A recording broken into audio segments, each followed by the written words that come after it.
Now friends, let us refer certain exemptions which are with regard to government sector.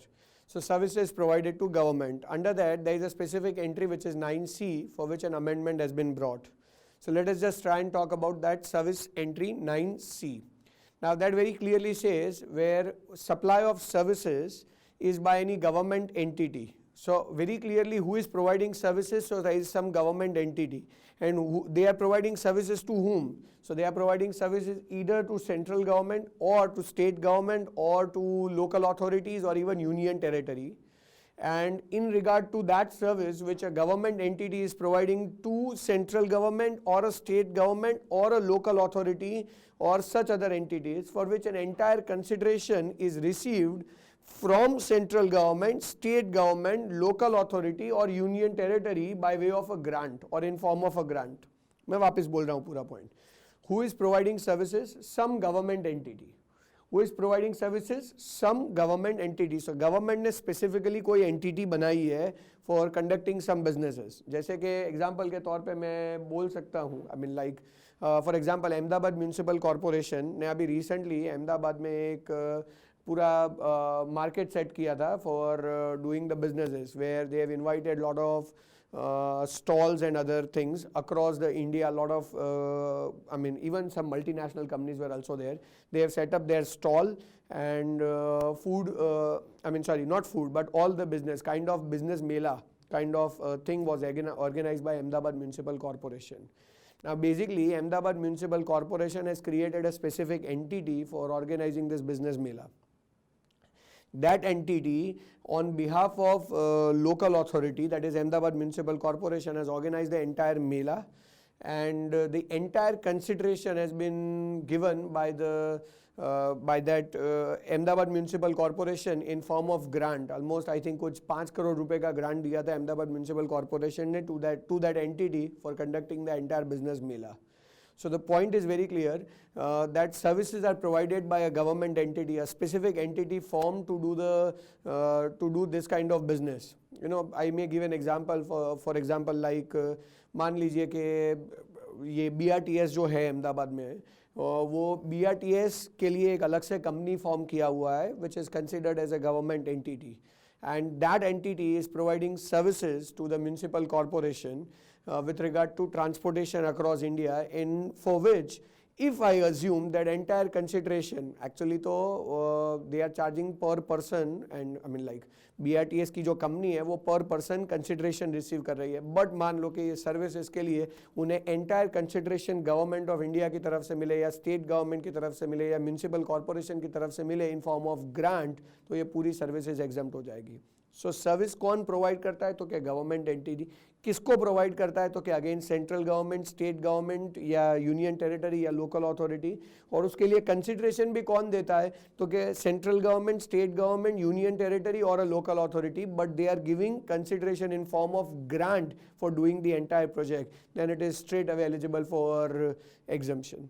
मान लीजिए कि as an example दे रहा हूँ, ऐसा कुछ भी इवेंट हो सकता है.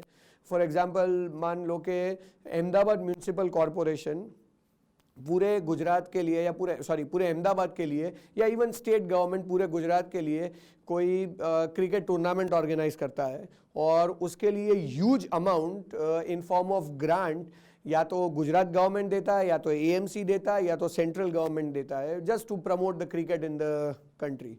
तो उस केस में एक एंटिटी फॉर्म की जाएगी जो पूरा क्रिकेट प्रमोशन के लिए एक्टिविटी कंडक्ट करेगा. दैट एंटिटी जिसमें सेंट्रल गवर्नमेंट स्टेक रखेगा या स्टेट गवर्नमेंट स्टेक रखेगा या उसे कंट्रोल करेगा. So that will be called as an government entity. जो किसको सर्विसेज देगा? तो या तो म्यूनसिपल कॉरपोरेशन को सर्विस देगा या तो स्टेट गवर्नमेंट को सर्विस देगा जिन्होंने ये एक्टिविटी कंडक्ट करने के लिए गवर्नमेंट एंटिटी को सेटअप किया होगा. सो उन्हीं को सर्विसेज देगा और कंसिडरेशन भी ग्रांट के फॉर्म में वहीं से रिसीव हो रहा है. Then this entire entity I mean supply of service is eligible for exemption under entry number 9C. So ये कोई भी टाइप की इवेंट के लिए हो सकता है. ये कल सुबह मान लीजिए कि अगर अक्रॉस इंडिया का कोई, अक्रॉस द इंडिया भी क्या, अक्रॉस द वर्ल्ड के आई थिंक गुजरात और Ahmedabad is considered as one of the best textile market. So across the world के जितने टेक्सटाइल प्लेयर्स हैं उन सब का एक टेक्सटाइल मेला अरेंज किया जा रहा है. और कौन अरेंज कर रहा है, तो कि मान लीजिए कि Gujarat government is taking a lead. And Gujarat government is taking a lead. They are forming a special company for that. That special company will provide services to Gujarat government, and Gujarat government is giving huge amount of grant for doing this entire activity for business promotion. So in that case, that entire service is eligible for exemption under entry 9C. So I think everyone is clear with regard to entry 9C, which is again a new entry. Moving ahead with that, we have an entry number 9D. Now entry number 9D किसके regarding है? So services by an old age home. So very clearly it is old age home, old age people के लिए ही है, ये बनाया गया है. Now concern issue comes in as who will be categorized as old age. So for that a clear criteria has been brought in, which is very clearly said as ऐसे लोग जिनका age 60 years or more है, they will be qualifying under this category as an old age people. So services by an old age home, but very important, which is run by whom? Either it is run by central government, or it is run by state government, or it is run by any entity which is registered under 12AA of Income Tax Act. So very clearly services are provided by an old age home, but that old age home, who is running that? Either it is run by central government, or it is run by state government, or it is run by any entity which has been registered under 12AA of Income Tax as kind of a charitable organization. And they are providing what? Old age home क्या देता है, तो क्या accommodation देता है, किसको? तो कि रेसिडेंट्स को. सो इंडियन रेसिडेंट्स को ये सर्विसेज दी जाएगी, जिसमें कौन कैटेगरी के लोग आएंगे? Old age. पर कौन से ओल्ड एज? तो कि 60 ईयर्स और मोर. एंड ऑब्वियसली जो भी लोग वहाँ पे जाके रहेंगे उनसे कंसिडरेशन चार्ज किया जाएगा. So for that the consideration limit which has been kept is 25,000 per month per member. Then yes, that fully is eligible for exemption. See, very clearly it says against consideration up to 25,000 per month per member, provided that consideration charge is inclusive of charges for boarding, lodging and maintenance facilities. So very clearly let us try and analyze this particular point. So मान लीजिए कि अपने अहमदाबाद में एक old age home setup हुआ है. ये जो ओल्ड एज होम सेटअप हुआ है वो कौन चला रहा है? तो पहला ऑप्शन हम लोग ले रहे हैं कि सेंट्रल गवर्नमेंट खुद ये ओल्ड एज होम सेटअप कर रहा है. बट ये ओल्ड एज होम में जितने लोग रहने आएंगे वो सारे लोगों को रहने के लिए फैसिलिटी प्रोवाइड किया जाएगा. नाउ वो फैसिलिटी रहने का होगा, खाने का होगा, उनके मेंटेनेंस के लिए जो भी चाहिए वो सारी फैसिलिटीज दे दी जाएगी. और ऑब्वियसली जो ओल्ड एज पीपल है उनसे कंसिडरेशन लिया जाएगा, या तो वो कंसिडरेशन दे या उनके फैमिली में से जहाँ से भी कंसिडरेशन आ रहा है, बट उसके लिए कंसिडरेशन लिया जाएगा. ये जो कंसिडरेशन है that is up to 25,000 per month per member. सो मान लीजिए कि अगर कोई ओल्ड एज होम है जहाँ पे 60 ईयर्स या उससे ज़्यादा वाले लोग हैं, that is run by either central government और रन बाय स्टेट गवर्नमेंट और एनी चैरिटेबल ऑर्गेनाइजेशन जिसका 12AA ऑफ इनकम टैक्स में रजिस्ट्रेशन हो गया है, and the consideration is 25,000 per month per member, then it is eligible for exemption. और ये जो कंसिडरेशन होना चाहिए वो सारी फैसिलिटीज़ को मिला के होना चाहिए. Now let us try and analyse this. ऐसा हो सकता है कि पर मंथ पर मेंबर कि लॉजिंग, बोर्डिंग और मेंटेनेंस का जो ओल्ड एज होम का खर्चा आ रहा है वो शायद 40,000 रुपये है. However, 20,000 is paid by the charitable organization by way of grant and 20,000 is paid by the respective member. So in such case, जो 20,000 is paid by a charitable organization, so then in that case the concern issue is if it is grant, तो grant is received from whom? If that grant is received from central government or state government or union territory, then it will not be considered as consideration. Mark my words, friends. I believe सबको consideration का definition आता है. So consideration की जो definition है उसमें बहुत clearly बोला हुआ है कि if grant is received from central government, state government or union territory, that itself will not be taken as consideration. So for example, अगर मैं ये बोलूँ कि जो कंसिडरेशन पर मंथ पर मेंबर चार्ज किया जा रहा है उसमें 20,000 रुपया मेंबर्स भरते हैं या फिर उनके रिलेटिव्स भरते हैं और बाकी का 20,000 रुपया गवर्नमेंट की तरफ से आ रहा है, तो उस केस में ओनली 20,000 रुपया will be taken as consideration and accordingly GST will be charge on 20,000. But मान लीजिए कि 20,000 रुपया रिस्पेक्टिव मेंबर भर रहा है और 20,000 रुपया चैरिटेबल ऑर्गेनाइजेशन या कोई डोनर भर रहा है. सो अगर 20,000 रुपया कोई डोनर भर रहा है तो उस केस में that 20,000 will be treated as subsidy, but subsidy shall be included in the value. So in that case the total consideration will be taken as 40,000, क्योंकि लॉ बहुत क्लियर है against consideration up to 25,000 per month per member. Now when I say per month per member जो consideration आ रहा है उसके लिए limit बांधा हुआ है. कौन वो कंसिडरेशन दे रहा है वो तो कंसर्न ही नहीं है.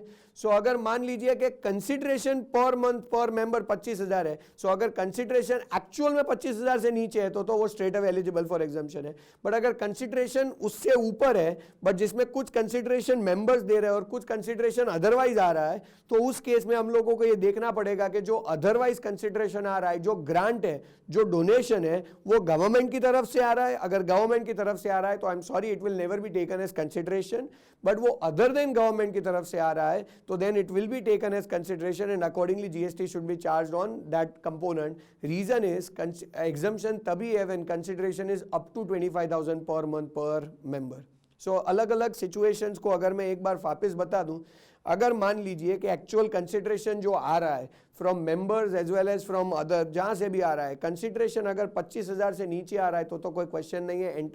Entire service value is eligible for exemption. There is no question of charging any GST. The other aspect can be कि मान लीजिए कि जो कंसिडरेशन आ रहा है वो 40,000 रुपया है, वो 40,000 में से मेंबर्स 20,000 कंट्रीब्यूट कर रहे हैं और गवर्नमेंट अपनी तरफ से, चाहे सेंटर हो, स्टेट हो के यूनियन टेरिटरी हो, वो अपनी तरफ से 20,000 कंट्रीब्यूट कर रहे हैं. तो जो 20,000 गवर्नमेंट की तरफ से आ रहा है वो कभी भी कंसिडरेशन नहीं माना जाएगा. कंसिडरेशन की डेफिनेशन रिफर कीजिए फ्रेंड्स. कंसिडरेशन की डेफिनेशन में बहुत क्लियरली बोला है कि amount received from central government, state government और union territory in form of grant can never be taken as consideration. So जो 20,000 रुपया है वो कंसिडरेशन की डेफिनेशन से ही बाहर निकल जाता है. सो देन ओनली रिमेनिंग 20,000 रुपया, टोटल 40 है बट 20,000 बाहर निकल गया, so only remaining 20,000 will be taken as consideration and since it is up to 25,000 तो उसमें कहीं पे भी जीएसटी चार्ज नहीं होगा. बट मान लीजिए कि 20,000 कंसिडरेशन मेंबर देता है और 20,000 कंसिडरेशन अदरवाइज रिसीव्ड हो रहा है तो टोटल 40,000 रुपया रिसीव हो रहा है. और अगर टोटल 40,000 रुपया रिसीव हो रहा है तो उस केस में जीएसटी चार्ज होना चाहिए. Reason is very clear, exemption is only against consideration up to 25,000 per month per member. So if it is above that then it is always liable for GST. So एक बार और देख लेते हैं. Entry number 9D की मैं बात कर रहा हूं, which says services by an old age home. So service कौन दे रहा है? ओल्ड एज होम दे रहा है. कौन चला रहा है वो ओल्ड एज होम? तो कि या तो सेंट्रल गवर्नमेंट या तो स्टेट गवर्नमेंट या तो कोई चैरिटेबल ऑर्गेनाइजेशन, बराबर. और वो ओल्ड एज होम में किसको रहने की फैसिलिटी दी जा रही है? तो के टू रेसिडेंट्स. रेसिडेंट्स में कौन से रेसिडेंट्स? तो ऐसे रेसिडेंट्स जिनकी एज 60 या उससे ज्यादा की हो. So if it is less than 60 I am sorry they are not considered in old age home at all, बराबर. फॉर विच यानी आप ओल्ड एज होम की तरह सर्विसेज दे रहे हो. किसको दे रहे हो? तो कि ऐसे रेसिडेंट जिनकी एज 60 या उससे ज्यादा की है. Against consideration where consideration amount has been kept as what? तो consideration amount has been kept as 25,000 per month per member. Then in such case the exemption is available. Now the important aspect that we need to consider is when I say कि ये जो consideration है उसमें lodging, boarding and maintenance सारा खर्चा आ जाना चाहिए तो ही ये exemption के लिए हम लोग count करेंगे उसे. So I think everybody is clear with entry number 9D. Now let us move ahead. There is one more services for which an amendment has been brought. That is where entry number 34A is applicable. Now what is an importance of entry number 34A?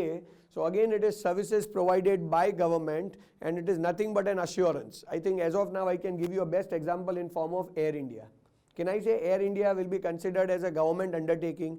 बहुत clearly बोला है, central government undertaking हो, state government undertaking हो, union territory हो या कोई भी undertaking हो. सो जो भी अंडरटेकिंग्स है, जो गवर्नमेंट के अंडरटेकिंग्स है उनकी बात है. उन सबको जब लोन लेना होता है, जैसे कि एयर इंडिया, तो I think they are making huge losses on year to year basis और on month to month basis और on quarter to quarter basis. So ये जो इतनी बड़ी अमाउंट का वो लोग लॉस जनरेट कर रहे हैं, वो loss I think if that loss continues तो obviously in a very short period the company will become bankrupt. But since it is government of India company, so bankruptcy के chances बहुत कम है. अब ये हर साल लॉस कर रहे हैं तो सर्वाइवल कैसे करेंगे? सो ऑब्वियसली एक पॉइंट ये होता है कि government keep on introducing new and new capital, so because जितना लॉस कर रहे हैं उतना कैपिटल गवर्नमेंट दे दे तो कोई कंसर्न नहीं है। बट अगर मान लीजिए कि गवर्नमेंट भी एक लिमिट से ज़्यादा नहीं बोल रहा है कि आप हम कैपिटल देंगे, so now you borrow it from market, so government is saying you borrow, એટલે एयर इंडिया को बोला है आप बोरो कर लो मार्केट से। अब एयर इंडिया बोरो करे तो क्यों बैंक उन्हें loan they? I mean like if bank will give loan तो बैंक को पता ही है कि ये पैसे डूबने वाले, एयर इंडिया प्रॉफिट नहीं कर रहा है, तो why bank should give loan to Air India? So that is where banks are always doubtful कि our loan will be repaid or not. So that is where bank needs some sort of assurance. So for Air India, the central government will provide an undertaking. क्या undertaking? तो कि we hereby give an assurance कि whatever loan is taken by Air India will be repaid, and if Air India is not in a position to repay it, then government will repay it. So government अपनी तरफ से एक assurance दे रहा है, किसको दे रहा है? तो क्या बैंकों को दे रहा है, किसके बिहाफ पे? तो क्या एयर इंडिया के बिहाफ पे। So that is where we say कि services provided by central government, state government, union territory, to whom? To their undertakings. So undertakings यानी PSUs, so to their undertakings और PSUs services क्या दे रहे हैं? तो क्या एक अश्योरेंस दे रहे हैं। क्यों अश्योरेंस दे रहे हैं? तो क्या एक गारंटी है, क्योंकि अगर गवर्नमेंट गारंटी देगा तो बैंकों को लोन देने में कोई प्रॉब्लम नहीं होगा। सो गवर्नमेंट की सर्विस क्या होगी? तो by way of guaranteeing the loans by such undertakings और PSUs from the financial institutions. So जो भी फाइनेंशियल इंस्टीट्यूशन से एयर इंडिया हो या और बीएसएनएल हो या जो भी गवर्नमेंट के अंडरटेकिंग्स है जो बोरो कर रहा है, जिसके लिए अश्योरेंस कौन दे रहा है? तो कि या तो सेंट्रल गवर्नमेंट दे रहा है, या तो स्टेट गवर्नमेंट दे रहा है, या तो यूनियन टेरिटरी दे रहा है। तो that is actually falling under the definition of supply. कोई बोले कैसे? तो just try and understand friends, air India के शेयर्स किसके पास है? तो ऑब्वियसली सेंट्रल गवर्नमेंट के पास है, यानी मैं कह सकता हूं कि central government is holding the Air India, central government is controlling the Air India. So यानी सेंट्रल गवर्नमेंट और एयर इंडिया रिलेटेड पार्टी हो गए। अब सेंट्रल गवर्नमेंट जब एयर इंडिया के बिहाफ पे गारंटी ले रहा है तो by one way actually central government Air India को सर्व ही कर रहा है, क्योंकि बिकॉज सेंट्रल गवर्नमेंट गारंटी ले रहा है तो air India can get the funding easily. So it is nothing but a kind of a service which who is providing? Central government is providing to whom? To Air India. Now कोई बोले okay चलो मान लो कि central government ने air India को service provide किया, but air India ने सामने कंसिडरेशन कहाँ दिया? So I agree that Air India is not giving consideration, but the important aspect is Air India is considered as a related party to central government, and because Air India is considered as a related party to central government, so it is considered as government is providing services to the related party.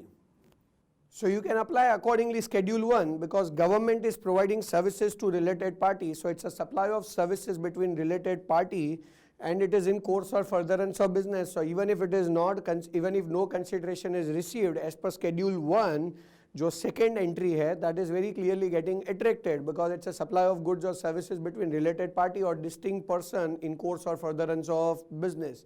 So according to that जब भी government of India या even state government या फिर union territory अपने ही किसी PSU या undertaking के लिए एक अश्योरेंस इश्यू करता है कि I hear bye give a guarantee that जो भी लोन्स दिए जाएंगे वो रीपे हो जाएंगे। सो एक्चुअली सर्विसेज गारंटी भले फाइनेंशियल इंस्टीट्यूशंस या बैंक को दी गई है, बट अश्योर किसके बिहाफ पे हुआ है? तो के पीएसयू के हिसाब से। तो it is as good as government of India is providing services to PSU, and since PSUs are controlled by government so it is considered under the definition of related party, and that is because of schedule 1 वो supply की definition में आ जाएगा।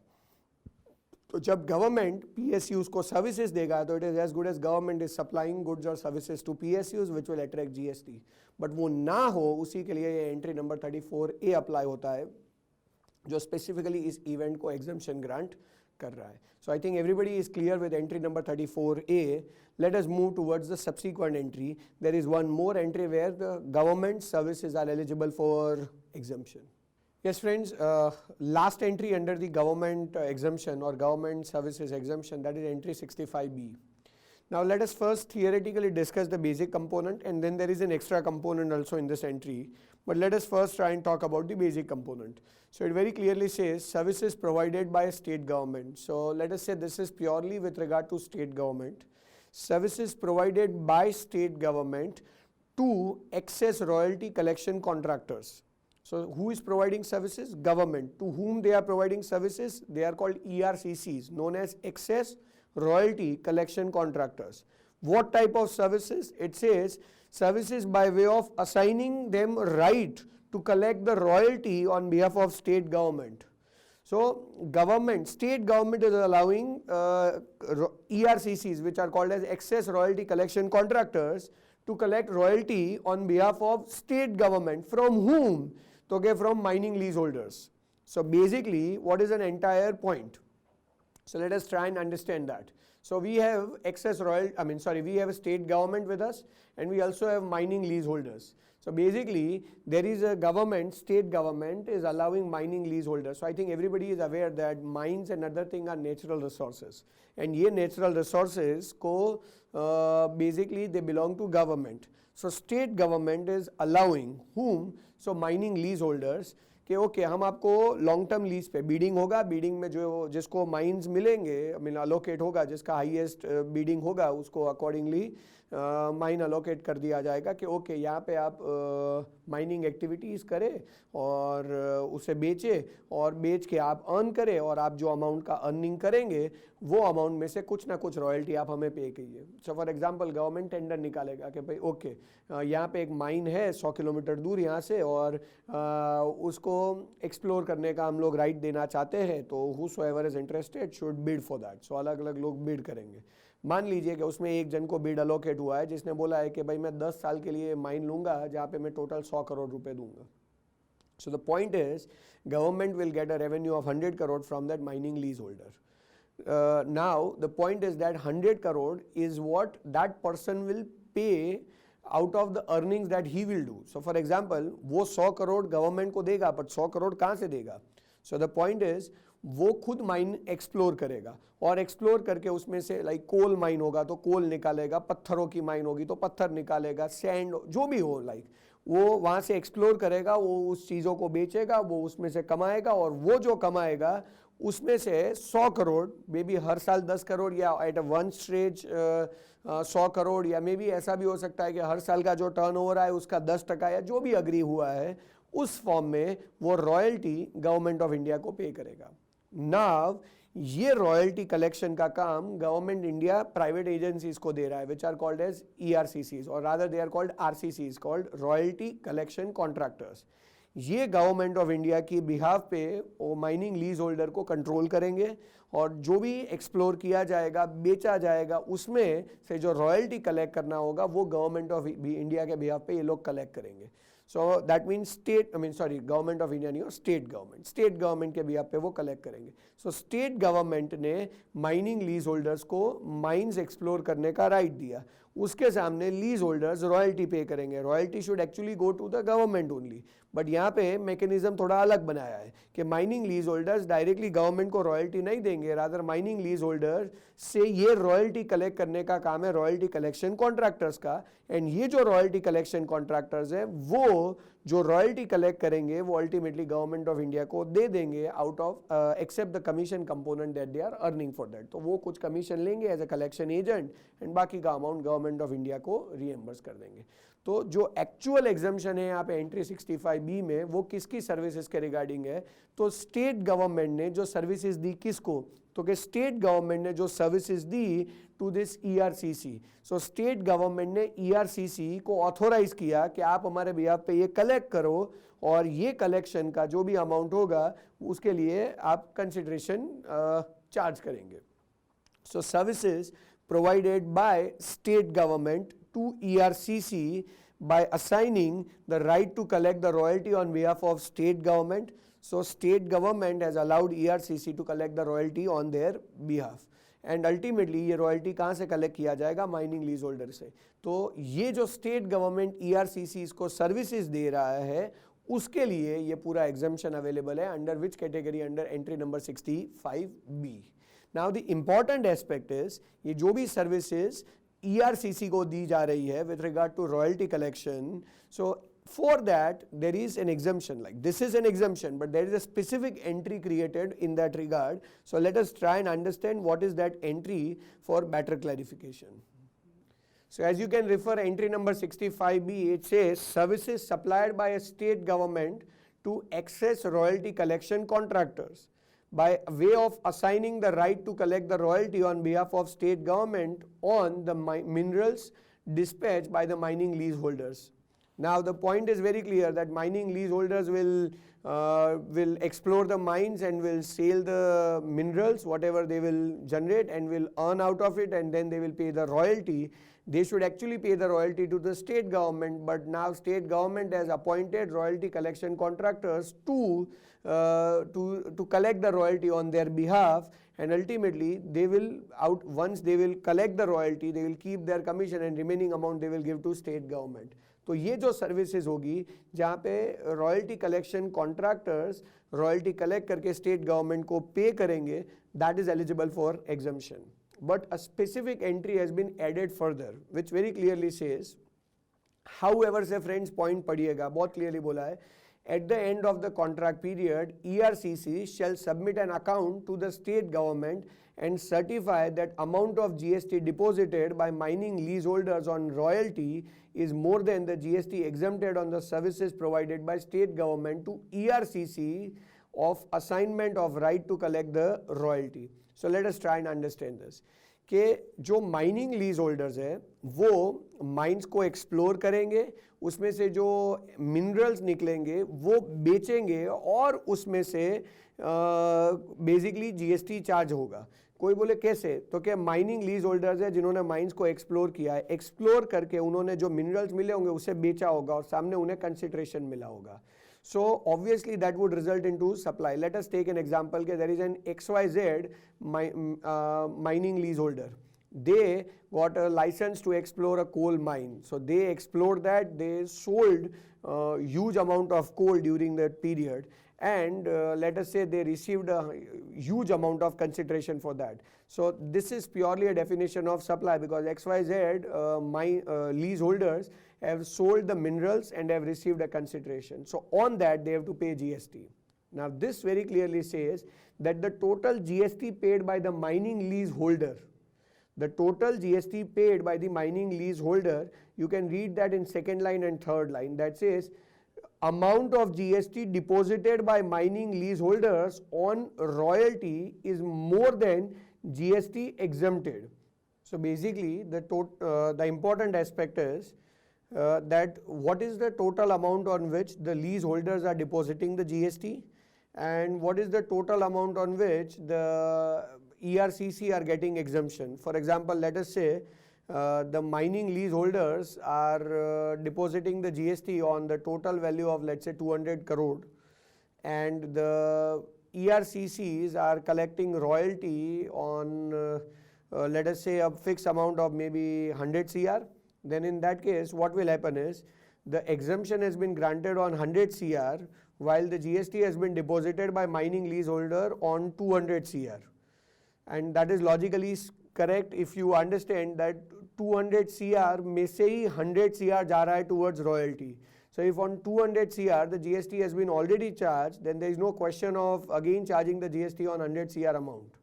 So the point is very clear, if the GST has been already charged on 200 CR by already deposited by the mining leaseholder on 200 CR, then the collection amount of royalty, which is 100 CR, that is not again liable for GST.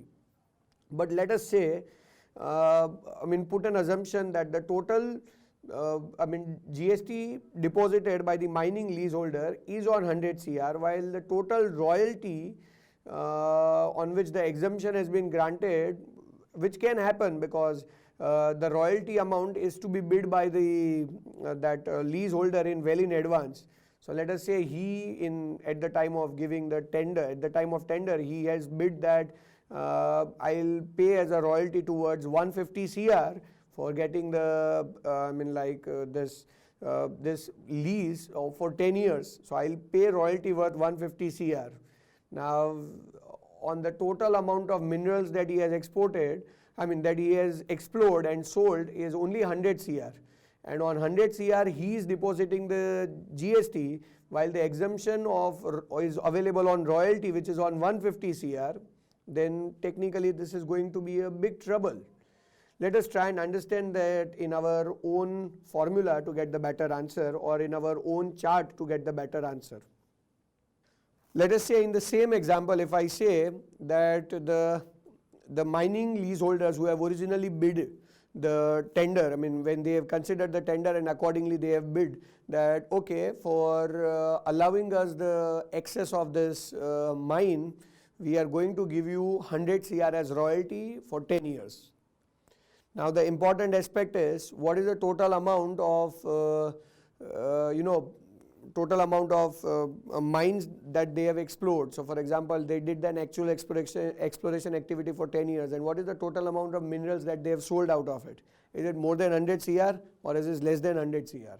If I say the total amount of minerals that they have explored is more than 100 CR, and on selling of those, let's say they have sold minerals worth 150 CR, and on 150 CR they have already deposited GST, and then they are paying 100 CR as royalty through ERCCs to the state government, then on 100 CR the exemption will be granted. And the reason is very clear, because on 150 CR the GST has been already deposited, so there is no question of charging, because वही 150 CR में से 100 CR जा रहा है to the state government as royalty. So उस 100 CR के ऊपर GST charge करने का कोई लॉजिक बैठता नहीं है.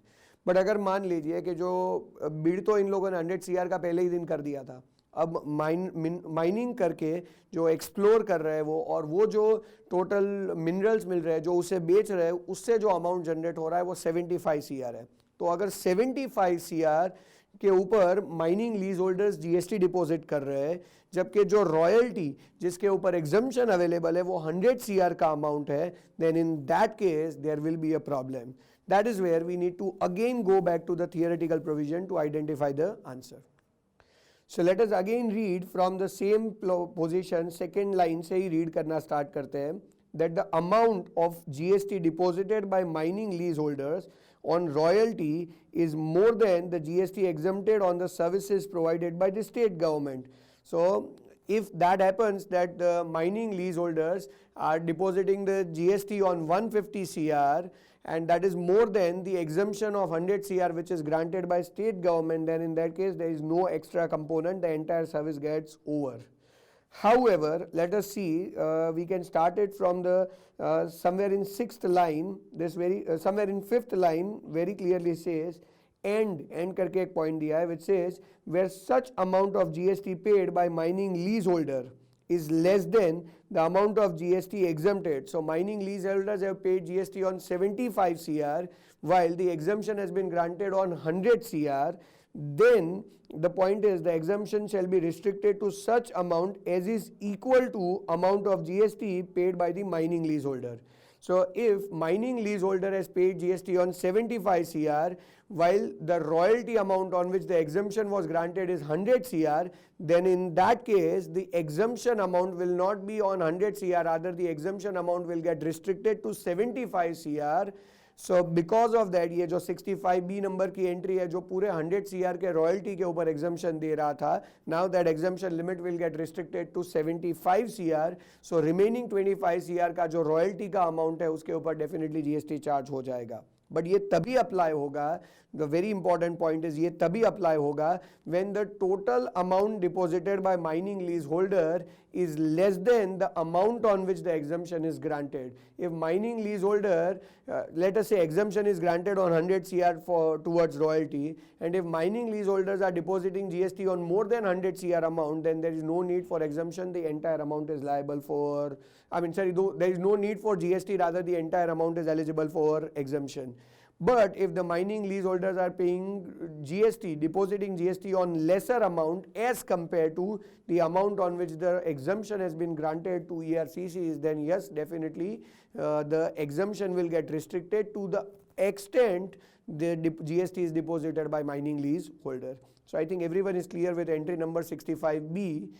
थोड़ा कॉम्प्लिकेटेड एंट्री है, बट मोर और less you need to keep that in mind that government अपने आप को फैसिलिटेट करने के लिए ये माइनिंग लीज होल्डर का सिस्टम क्रिएट कर रहा है, और other I would say ERCC का सिस्टम क्रिएट कर रहा है. माइनिंग लीज होल्डर का रोल तो अपनी जगह पे ऑलवेज रहने ही वाला है. So this is entry 65B. Now this is the last entry with regard to government exemption. Let us look at the subsequent categories, friends. Yes friends, now let us discuss one more exemption with regard to goods transport agency services. So जो GTA की services है उसके लिए भी एक exemption include हुआ है. Basically the new entry has been added under entry 21A, but before we understand 21A, first we need to understand entry 21. So let us just try and recapitulate the entry 21. So I think entry 21 बहुत clear है कि जो GTA की services है वो कुछ cases में eligible for exemption है, जिसमें हमारा प्रोविज़न बहुत क्लियर है कि अगर मान लीजिए स्पेसिफाइड गुड्स है, अगर इनमें से कोई भी एक गुड्स का ट्रांसपोर्टेशन कर रहा है GTA वाला तो that is eligible for exemption.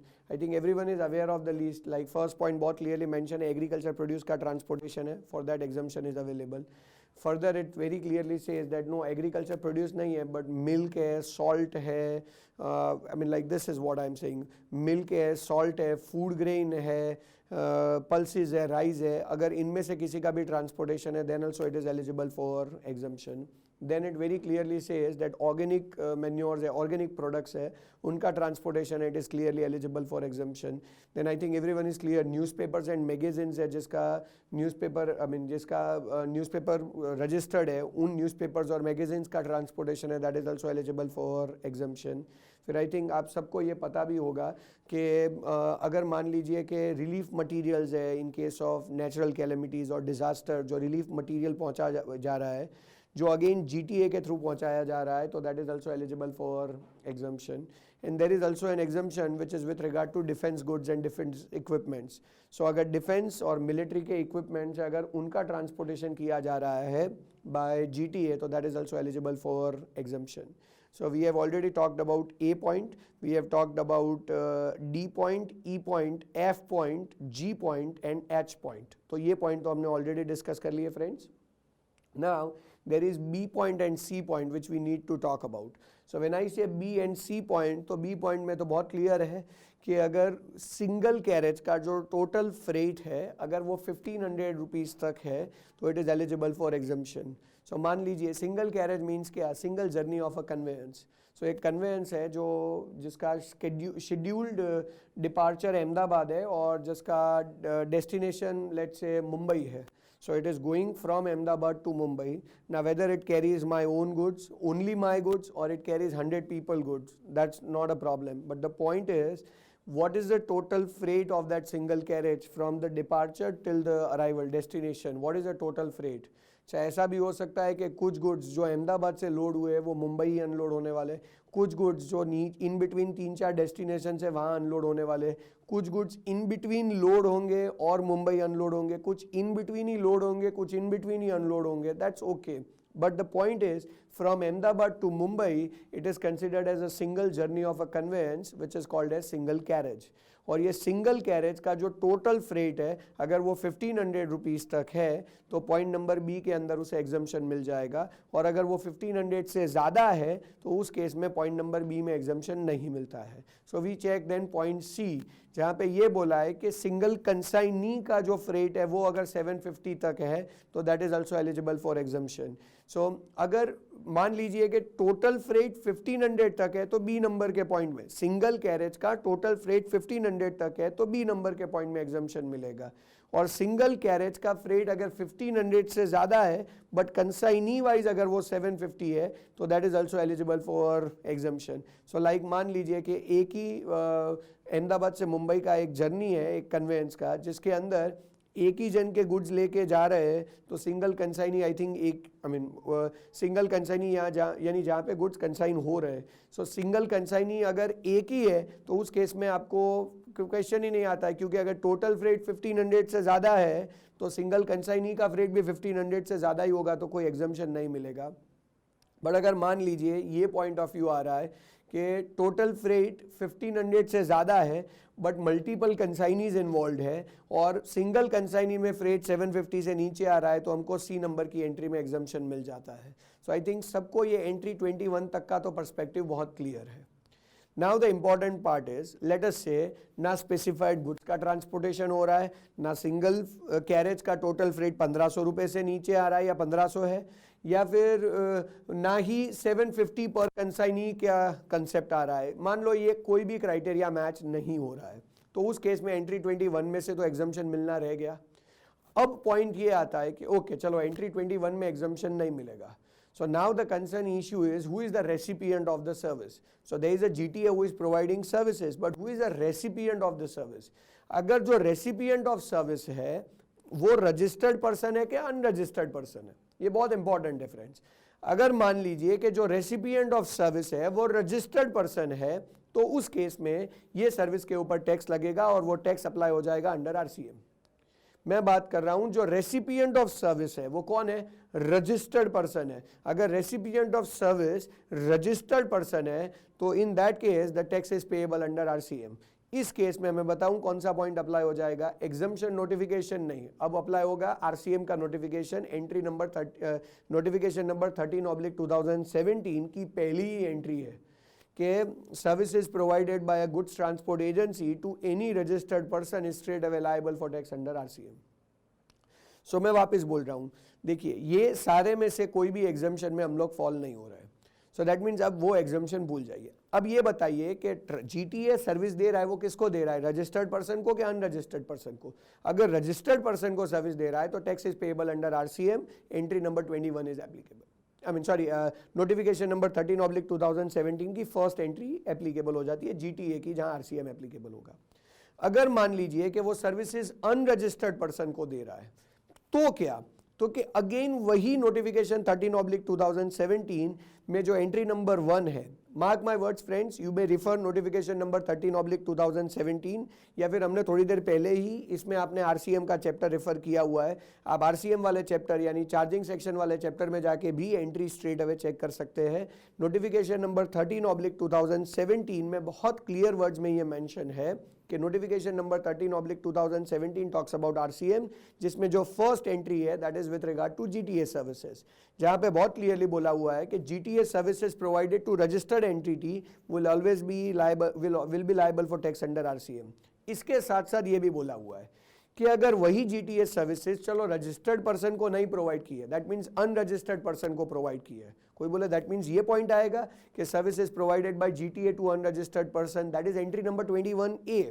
सो कोई बोले सर अगर मान लीजिए कि GTA वाले अनरजिस्टर्ड पर्सन को सर्विसेज देते हैं तो entry 21A provides an exemption. Answer is yes, but if you refer this entry very clearly says that जब भी कोई GTA वाला अनरजिस्टर्ड पर्सन को सर्विसेज दे रहा है other than the following recipient, so this are the recipient. अब यही सारे रिसिपिएंट आपको कहां मिलेंगे पता है, नोटिफिकेशन नंबर 13/2017 जो RCM की एंट्री है उसमें पहले नंबर के पॉइंट में. मीनिंग देयर बाय अगर ये 6 में से कोई भी एक रेसिपिएंट है, पहला कौन है, factory which is registered under factories act, यानी GTA वाला किसी फैक्ट्री को सर्विस दे रहा है. अब वो फैक्ट्री वाला शायद रजिस्टर्ड नहीं है GST में, इसीलिए वो अनरजिस्टर्ड कैटेगरी में आ रहा है. बट वो जो GTA वाला है जो सर्विस दे रहा है किसी फैक्ट्री को जो अनरजिस्टर्ड फैक्ट्री है under GST act, then also the tax should be payable under RCM, जिसके लिए नोटिफिकेशन नंबर 13/2017 में बहुत क्लियरली बोला हुआ है कि GTA अगर किसी रजिस्टर्ड पर्सन को सर्विस दे देन ऑल्सो RCM. अगर रजिस्टर्ड पर्सन के अलावा किसी को सर्विस दे, उसमें 6 कैटेगरी है, जिसमें पहला ही पॉइंट फैक्ट्री है, so factory may not be registered. दूसरा पॉइंट सोसाइटी है, जो यहां पे भी दूसरा पॉइंट है. तीसरा पॉइंट कोऑपरेटिव सोसाइटी है, जो वहां पे भी कोऑपरेटिव सोसाइटी है और यहां पे भी कोऑपरेटिव सोसाइटी है. फिर वहां पे 5वां नंबर का पॉइंट है बॉडी कॉर्पोरेट, जो यहां पे 4th नंबर का पॉइंट है. 6 नंबर का वहां पे पॉइंट था पार्टनरशिप फर्म, जो यहाँ पे 5th नंबर का पॉइंट है. और 7 नंबर का पॉइंट था वहां पे कैजुअल टैक्सेबल पर्सन, जो यहाँ पे 6 नंबर का पॉइंट है. So point is very clear, GTA services provided to registered person, then yes it is always liable for tax under RCM as per RCM notification. GTA services provided to unregistered person, उसमें भी 6 category के unregistered person हो तो then also it is RCM notification which says it is liable for tax under RCM. कोई बोले then पर how, because ये services तो अनरजिस्टर्ड पर्सन को दी जा रही है, तो अनरजिस्टर्ड पर्सन के केस में GTA नोटिफिकेशन में बोला तो है it is liable for tax under RCM, but how RCM will be charge when the recipients are unregistered. तो that is where one more clause is applicable. आप सबको याद होगा रजिस्ट्रेशन चैप्टर में एक सेक्शन नंबर 24 है जहां पे बोला है कुछ लोगों को कंपलसरी बेसिस पे रजिस्ट्रेशन करवाना पड़ता है. सो उसमें एक पॉइंट है कि a person who is liable to pay tax under RCM under section 9(3) is compulsorily required to get himself registered. वापस बोल रहा हूं मैं, मल्टीपल चीजों का रेफरेंस दे रहा हूं। एक है नोटिफिकेशन नंबर 13/2017 जो कहां पे आता है, जो आरसीएम का नोटिफिकेशन है वो। दूसरा है exemption entry number 21A of notification number 12/2017 जो कहां पे आता है, जो एग्जम्पशन का नोटिफिकेशन है। एक आरसीएम नोटिफिकेशन, एक एग्जम्पशन नोटिफिकेशन, और तीसरा रजिस्ट्रेशन चैप्टर का सेक्शन 24 जहां पे कंपलसरी रजिस्ट्रेशन की बात है। तो अब तीन चीजों को हम मर्ज कर रहे हैं। अगर मोटा मोटी पिक्चर आप देखो तीन चीजों का मिला के, तो जो सबसे पहला एस्पेक्ट है वो ये है कि अगर जीटीए किसी रजिस्टर्ड पर्सन को सर्विस दे रहा है तो as per RCM notification it is liable for tax under RCM.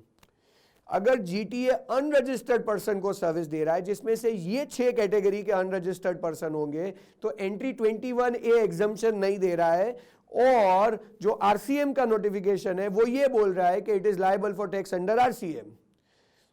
अगर ये 6 में से कोई भी एक होगा तो एग्जम्पशन तो है नहीं, तो टैक्स तो भरना पड़ेगा। अब कौन भरेगा, जीटीए भरेगा कि अनरजिस्टर्ड पर्सन भरेगा? तो as per RCM notification the unregistered person is liable for tax. Then your counter question will come as, sir, how can an unregistered pay tax under RCM? So that is where section 24 comes in, which says, since you are liable to pay tax under RCM, you need to compulsory get yourself registered. So applying section 24, जो unregistered person होगा उन सबका registration करवाना पड़ेगा, and since GTA is providing services to them, so it is again liable for tax under RCM. But this clause is applicable only for 6 different people. अगर मान लीजिए कि जीटीए सर्विस दे रहा है to registered RCM, GTA service दे रहा है to unregistered covered by this 6 point, then also RCM, GTA इसके अलावा कोई भी अनरजिस्टर्ड पर्सन को सर्विस दे, तो that is where entry number 21A comes in. तो मान लीजिए कोई जीटीए वाला है जो मुझे ही अपना घर शिफ्ट करने के लिए सर्विसेज दे रहा है, तो is it liable for tax और exam? Definitely it is eligible for exemption, entry number 21A is applicable. So याद रखना, GTA to registered person RCM notification, GTA to unregistered person covered by this 6 points, then also it is RCM notification. But GTA to unregistered person not covered by this 6 point, then it is eligible for exemption under entry number 21A of notification number 12/2017.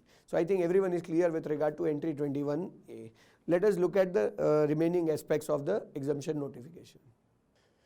So friends, now let us look at the services provided to government. See, we have already discussed services provided by government. Now we are talking about services provided to government. तो उसके लिए अलग अलग exemptions available है. Now basically दो ही entry है, एक entry number 3A है और एक entry number 11A है। ये दोनों के दोनों ऑलमोस्ट जनवरी 2018 से आ चुके हैं, सो ऑलरेडी नवंबर 18 में ये एप्लीकेबल तो हो चुके हैं। But then also let us look at the point. So I mean like एक एंट्री नंबर 3 था जो बहुत क्लियरली बोल रहा था कि if you provide pure services to government और लोकल अथॉरिटी और एनी गवर्नमेंट और local authority entity, so government अगर कोई स्पेसिफिक बॉडी बना ले, एंटिटी बना ले, तो वो so if you either provide services to government or you provide services to local authority or to a government authority in relation to a function entrusted to the government or a local authority or a government entity under article 243W or 243G of Constitution of India. So let us talk about this. It says कि article 243W और 243G of Constitution of India में government और local authority की कुछ responsibilities होती है। वो responsibility या तो गवर्नमेंट और लोकल अथॉरिटी खुद परफॉर्म करते हैं या फिर उसके लिए वो कोई अलग से एंटिटी बनाते हैं which is called as government entity. So मान लीजिए कि ये जो एंटिटी फॉर्म की गई है for performing the functions interested under article 243W और G, तो अब ये एंटिटी ये सारे काम करने वाली है। Now the point is entity उसके लिए किसी की सर्विसेज ले, तो that is where we talk about entry number 3. See entity जो काम करेगी उसके लिए तो already exemption है ही entry 4 और 5 में, but point is entity ये काम करने के लिए अगर किसी की सर्विसेज रिसीव कर रही है तो जो इन entity को सर्विसेज देता है with regard to a function interested under article 243W और 243G, तो उसके लिए एग्जम्पशन अवेलेबल होगा। सो मान लीजिए कि ये एंटिटी 243W और G में जो काम है वो करे और उसके लिए उन्हें कंसिडरेशन मिले, तो एंट्री 4 और 5 में एग्जम्पशन है। और ये काम करने के लिए अगर एंटिटी किसी प्राइवेट ऑर्गेनाइजेशन की सर्विस ले, यानी प्राइवेट ऑर्गेनाइजेशन एंटिटी को सर्विसेज दे रहा है और एंटिटी उसके लिए कंसिडरेशन प्राइवेट ऑर्गेनाइजेशन को दे, तो उसके लिए एंट्री 3 में एग्जम्पशन था। नाउ एंट्री 3 का एग्जम्पशन तभी एप्लीकेबल होता था जब वो private organisation only services provide करती थी। So then comes a question कि what if the private organization takes a combined contract of providing goods as well as services? So मान लीजिए कि as per article 243W and 243G municipal corporation का काम है to provide garden, so like public gardens to make it available to the general public. Now ये करने के लिए लोकल अथॉरिटी ने बनाया हुआ है ऑडा ये काम कर रहा है, पब्लिक गार्डन प्रोवाइड कर रहा है। अब मान लीजिए कि ये सारे गार्डन का मेंटेनेंस का काम वो देते हैं किसी XYZ कंपनी को। So XYZ company is providing services to whom, तो कि XYZ company is providing services to AUDA with regard to maintenance of the garden. Now उसमें अगर ओनली मटेरियल कंपोनेंट इन्वॉल्व, अरे ओनली सर्विसेज कंपोनेंट इन्वॉल्व है तो entry number 3 में exemption है। But मान लीजिए कि जो XYZ कॉरपोरेशन है उसे पूरा कॉन्ट्रैक्ट दिया हुआ है कि ये गार्डन को मेंटेन भी करने का और ज़रूरत पड़े तो ओल्ड चीज़ों को रिप्लेस करके नई चीज़ें अप्लाई भी करने की। So that means it becomes a combined contract of material as well as services. So उसके लिए एंट्री नंबर 3 का एग्जम्पशन नहीं था, तो एंट्री नंबर 3 ये इंट्रोड्यूस किया कि combined contract of material and services provided to order with regard to article with regard to function interested on order under article 243W or G, then it is eligible for exemption. but ये तभी exemption मिलेगा जब combined contract में material की value 25% से ज़्यादा ना हो। so मान लीजिए कि ऑर्डा ने किसी XYZ कंपनी को कॉन्ट्रैक्ट दिया हुआ है कि ओके मटेरियल भी आपका और सर्विसेज भी आपका, आप ऑर्डा के सारे गार्डन मेंटेन करें प्रॉपर फॉर्मेट में।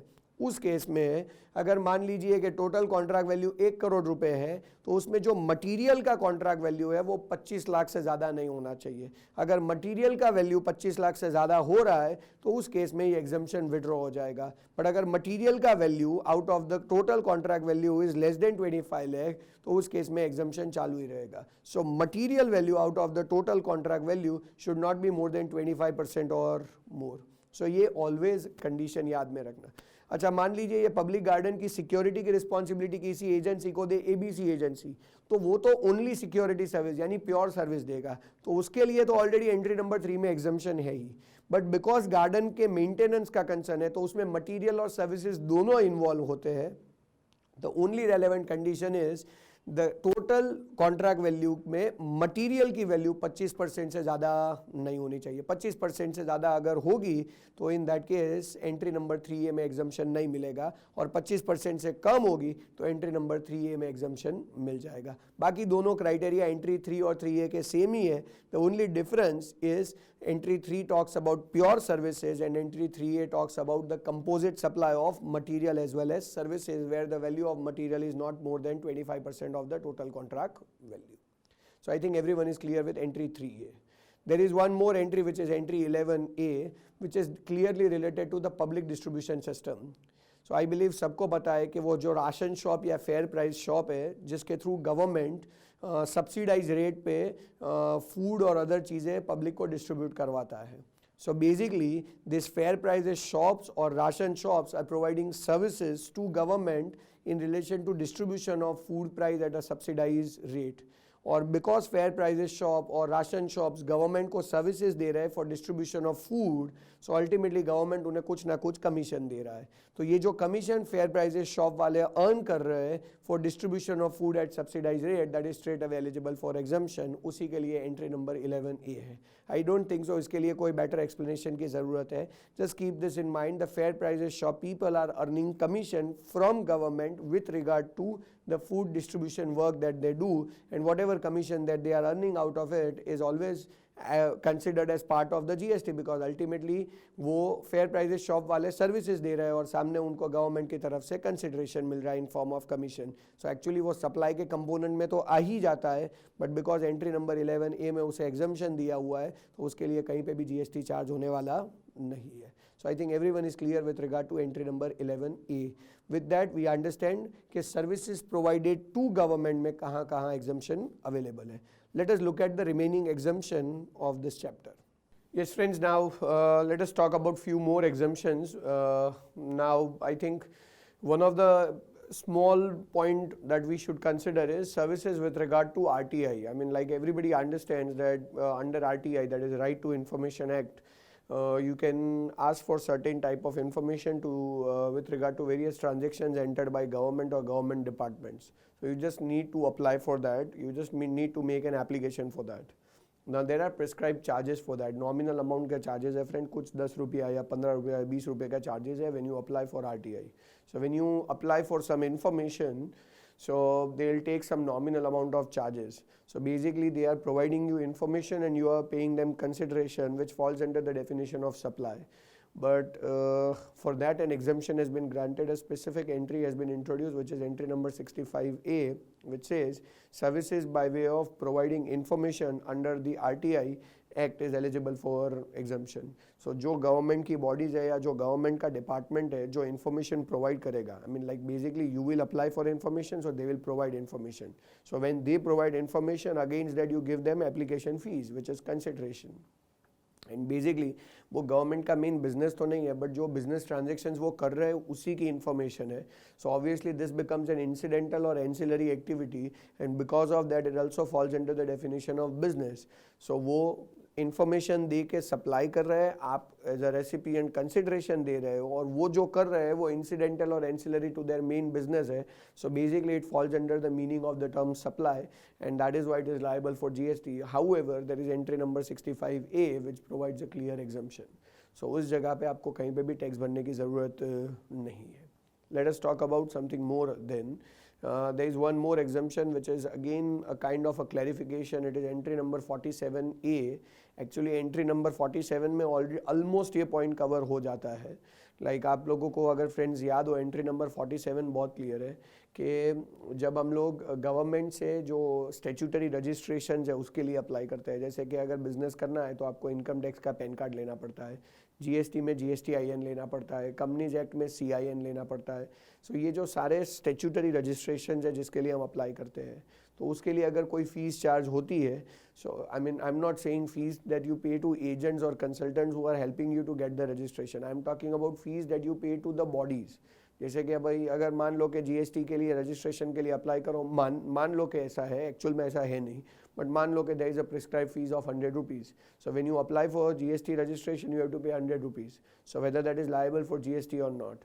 तो क्या that is where there is entry number 47 which says कि अगर आप स्टेचुटरी रजिस्ट्रेशंस के लिए अप्लाई करते हो और उसके लिए अगर आप चार्जेस पे करते हो तो they are eligible for exemption. वैसे ही एंट्री नंबर 47 में क्लॉज बी है जहाँ पे बोला हुआ है कि अगर आप स्टेचुटरी लाइसेंसेस के लिए अप्लाई कर रहे हो, फॉर एग्जांपल जैसे अगर मान लो कि आपको कोई बिल्डिंग, आपका बिल्डर हो, तो you need to apply for fire safety licence. So उसके लिए जो चार्जेस आप पे करोगे that is considered as statutory licences obtain करने के जो चार्जेस है वो, तो that is also eligible for exemption.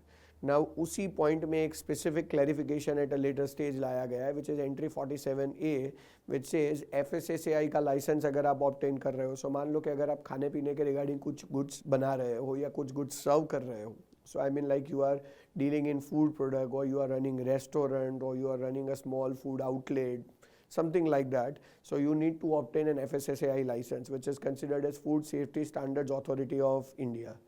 So basically वो लाइसेंस ऑब्टेन करने के लिए भी आपको ऑफिशियल चार्जेस भरने पड़ते हैं to the statutory body who is providing this licenses. So that is also eligible for exemption. That is entry number 47A which says services by way of licensing, registration and analysis of tasting of food samples supplied by the Food Safety Standards Authority of India to the food business operators are eligible for exemption. So you apply as a food business operator, they will license you, they will register you, they will analyze your food samples, and for this entire activity they take certain charges from you which are an official charges, then they are eligible for exemption. इसमें कहीं पे भी GST भरने की ज़रूरत नहीं रहेगी. That is entry 47A. But more और लेस अगर 47A नहीं होता तो भी लाइसेंसिंग के रिक्वायरमेंट या कैलिब्रेशन के रिक्वायरमेंट एंट्री नंबर 47 में आ ही जाता है. सो मोर और लेस ये पॉइंट वहाँ पे कवर हो ही जाता है, but still a better clarification has been introduce by entry number 47A. Let us move ahead with subsequent points. There is one entry which is with regard to transmission and distribution of utility. I think we are talking about entry 25.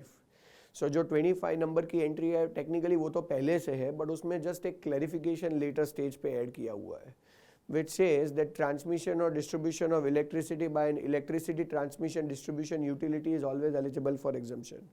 So जो transmission और distribution किया जाता है electricity का bye N transmission और distribution utility, so basically जो electricity companies है, ठीक है, जो इलेक्ट्रिसिटी जनरेट कर रहे हैं, मैं उनके पॉइंट ऑफ व्यू से नहीं बता रहा हूँ क्योंकि electricity generation is not liable for GST. I think everyone is aware that production is not liable for GST, only the supply is liable for GST. So अगर कोई इलेक्ट्रिसिटी जनरेट कर रहा है तो उससे कोई फर्क नहीं पड़ता है. द इंपॉर्टेंट एस्पेक्ट इज उसका ट्रांसमिशन एंड डिस्ट्रीब्यूशन जो है वो लायबल फॉर जीएसटी है. So transmission and distribution of electricity by an electricity transmission distribution utility is eligible for exemption. I am talking about specific entry number 25, जहाँ पे बहुत clearly बोला है कि जब इलेक्ट्रिसिटी ट्रांसमिशन एंड डिस्ट्रीब्यूशन का काम कोई इलेक्ट्रिसिटी ट्रांसमिशन डिस्ट्रीब्यूशन यूटिलिटी कर रही है तो वो एग्जम्प्ट है. But the work which is exempt is only transmission and distribution of electricity, nothing else. कोई बोले माने तो मान लीजिए कि इलेक्ट्रिक कंपनी है जो आपके घर पे मीटर लगाता है, जो आपको मीटर लगाने के लिए आपसे चार्जेस लेता है. कोई बोले क्यों लेता है, तो ऑब्वियस है क्योंकि वो अपना मीटर आपको अप्लाई कर रहा है, प्रोवाइड कर रहा है, और जिसके थ्रू आपका मॉनिटरिंग होगा कंटिन्यूअस बेसिस पे कि कितना इलेक्ट्रिसिटी आपने कंज्यूम किया हुआ है.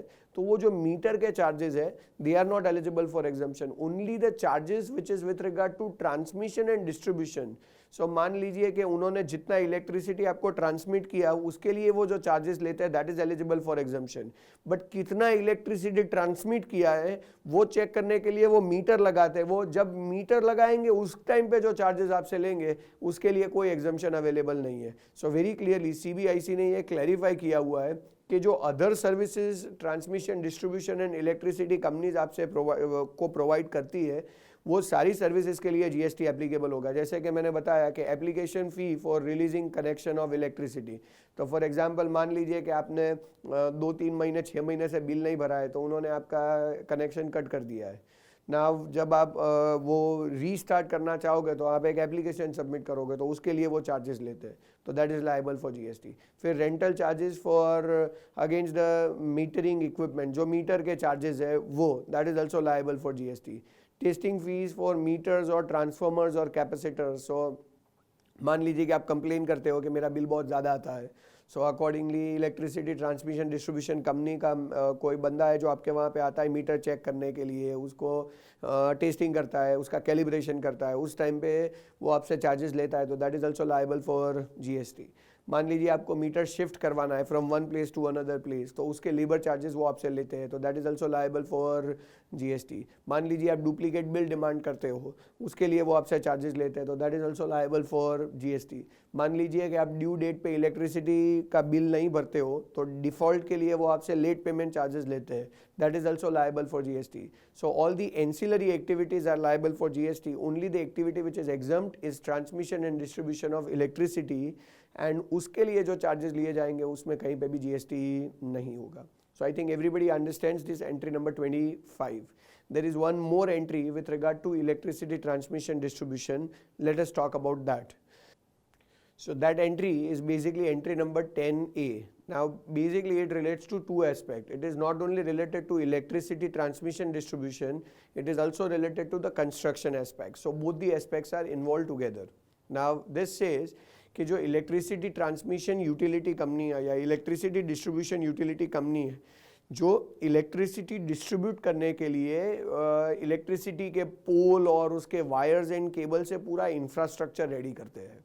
तो ये जो इंफ्रास्ट्रक्चर कंस्ट्रक्ट करवाया जा रहा है या इंफ्रास्ट्रक्चर कंस्ट्रक्ट किया जा रहा है उसके लिए ये पर्टिकुलर एग्जम्पशन अवेलेबल है, which is I am talking about entry number 10A, which very clearly says services supplied by electricity distribution utilities. So ये electricity distribution के regarding ही exemption है, but the point is it is with regard to construction of the electricity pole and wires and cables and setting up an entire transmission and distribution network.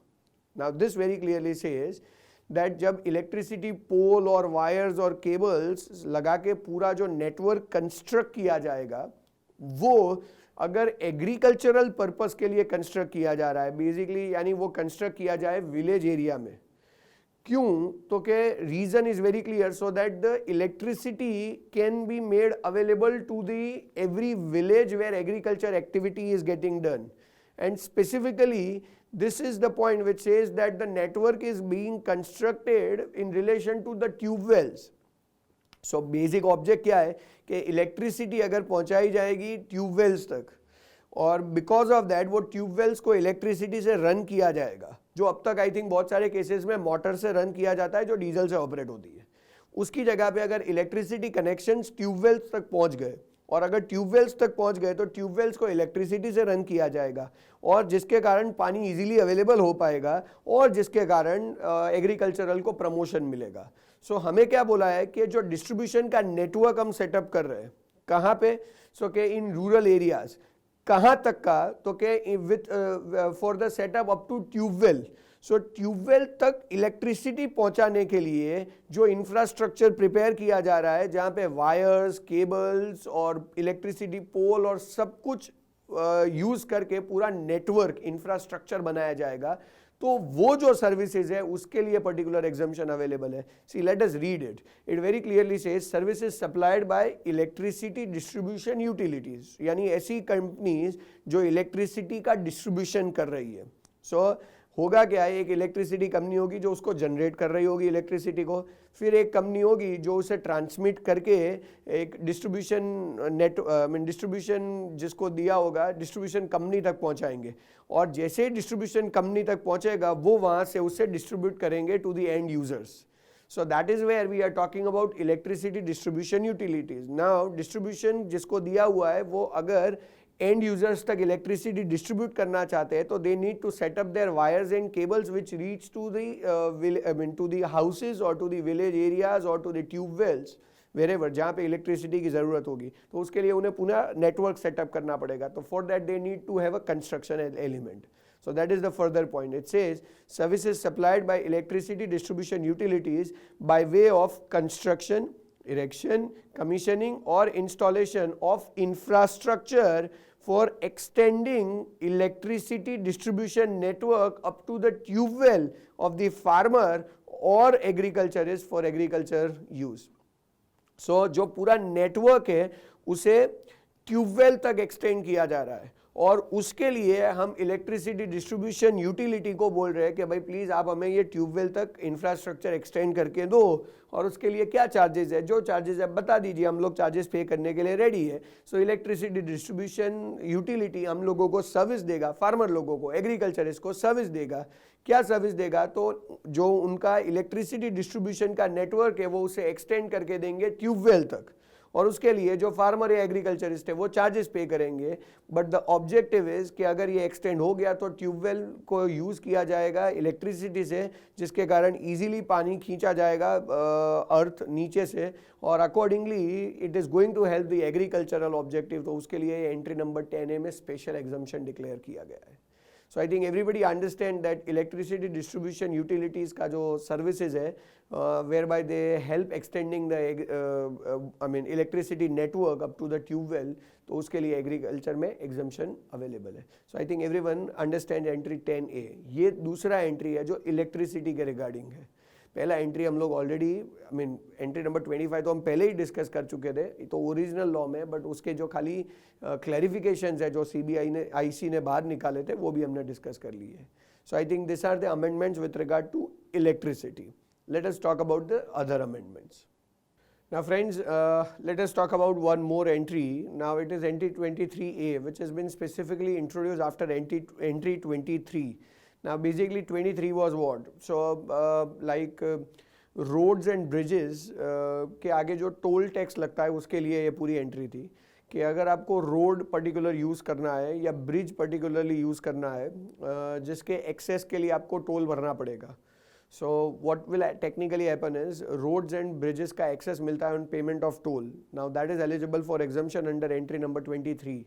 So you know generally क्या होता है कि मान लीजिए कि government है तो government आपको लेट्स से किसी कंस्ट्रक्शन कंपनी को बोलेगा कि आप बिड करो और अल्टीमेटली हम आपको रोड बनाने का कॉन्ट्रैक्ट अलाउ करेंगे। Now the important aspect is कि जब आप ब्रिज बनाओगे या रोड बनाओगे उसके लिए गवर्नमेंट आपको कॉन्ट्रैक्ट अलाउ करता है। सो एक ऑप्शन ये है कि वो जो ब्रिज बनाने का या रोड बनाने का जो एक्सपेंस हुआ है उसका पूरा खर्चा गवर्नमेंट आपको दे देगा।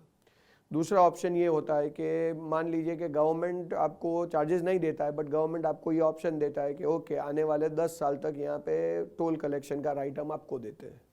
So that becomes the second option. But what ever is an option, अगर मान लीजिए कि गवर्नमेंट आपको फिक्स चार्जेस दे के बाहर निकाल देता है तो अब गवर्नमेंट खुद टोल चार्ज करेगा, तो उसके लिए भी टोल का पॉइंट आएगा which is eligible for exemption. The other option is government आपको टोल कलेक्ट करने का राइट देता है, तो उसके लिए भी एग्जम्पशन अवेलेबल है कि भाई कोई भी रोड या ब्रिज का एक्सेस लेने के लिए अगर आपको टोल चार्जेस पे करने पड़ रहे हैं तो उसके लिए आपको एंट्री नंबर 23 में एग्जम्पशन अवेलेबल है। हाउएवर एक थर्ड मॉडल भी होता है, I mean like to be precise let us talk about that industry. उसमें 3 टाइप के मॉडल्स है। One is what is called as EPC, another is what is called as like BOT, and the third is actually a hybrid model of EPC and BOT called HAM. Now what are these models basically? So EPC is it's engineering, procurement and construction kind of work है, जहाँ पे आप NHAI एक bid निकालेगा, एक tender निकालेगा कि भाई इस लेग से लेके इस लेग, मान लो कि कोई X लोकेशन है और कोई Y लोकेशन है, इसके बीच में रोड कंस्ट्रक्ट करना है, कौन से लोग इंटरेस्टेड है, बिड करो। मान लो कि हम लोग बिड कर रहे हैं और हमें वो बिड अलॉट हो जाता है, तो under EPC model government will pay us charges for road construction based on the work that we do, and we will take an exit. Now government itself will collect the toll and other thing which is eligible for exemption under entry 23. The other model is called BOT, build and operate model, जिसे हम बोलते हैं कि आप ही road build करो, उसके लिए government आपको 1 रुपया नहीं देगा, बट आपको कंसिडरेशन मिलेगा इन form of collection of toll. So for example अगर आपने कोई मान लीजिए कि X लोकेशन से Y लोकेशन के बीच में रोड या ब्रिज बनाने का जो राइट था वो आपको दे दिया गया है, पूरा इन्वेस्टमेंट आपका, पूरा ब्रिज कंस्ट्रक्ट करो या पूरा रोड कंस्ट्रक्ट करो और गवर्नमेंट आपको 1 भी रुपया नहीं देगा। What is your consideration? तो आने वाले 10 साल तक या आने वाले 5 साल तक या आने वाले 20 साल तक उस रोड पे टोल कलेक्ट करने का राइट आपका रहेगा। तो that is what we considered as BOT model. Now government later on introduce a mixture of that, in which they are talking about both the models. So first model is what is called as EPC and another model is what is called as BOT, in which government says what कि hybrid model है ये, so a hybrid access model बोलते हैं उसे, એટલે HAM. So now what is the concept? तो कि government आपको ये बोल रहा है कि आपको consideration दोनों वे में दिया जाएगा, meaning thereby मान लीजिए कि गवर्नमेंट आपको ये बोल रहा है कि 50% कंस्ट्रक्शन कॉस्ट, मान लीजिए कि जितनी प्रोजेक्ट की कॉस्ट होगी उसमें से 50% आपको गवर्नमेंट कंस्ट्रक्शन स्टेज पे ही दे देगा, और बाकी का जो 50% है वो गवर्नमेंट आपको देगा but not in form of consideration at this stage. What government will do is, you have constructed the bridge, now you operate that bridge, you maintain that bridge for a period of 10 years, and in 10 years we will give you every year 1/10 amount of the remaining 50% by way of annuity. Let us take an example कि एक bridge बनाने का total cost आ रहा है 50 करोड़ रुपए, तो 50 करोड़ में से 25 करोड़ तो गवर्नमेंट आपको कंस्ट्रक्शन स्टेज पे ही दे रहा है, जो बाकी का 25 करोड़ का कॉस्ट है उसके लिए गवर्नमेंट आपको ये बोल रहा है कि आप 10 साल तक उस ब्रिज को ऑपरेट भी करो, और उस 10 साल तक हम लोग आपको कंस्ट्रक्शन का जो रिमेनिंग 25 करोड़ का कॉस्ट है उसे हम लोग आपको 2.5 करके देंगे. Now that is what we called as HAM model. Now that is also the consideration which is available for construction work.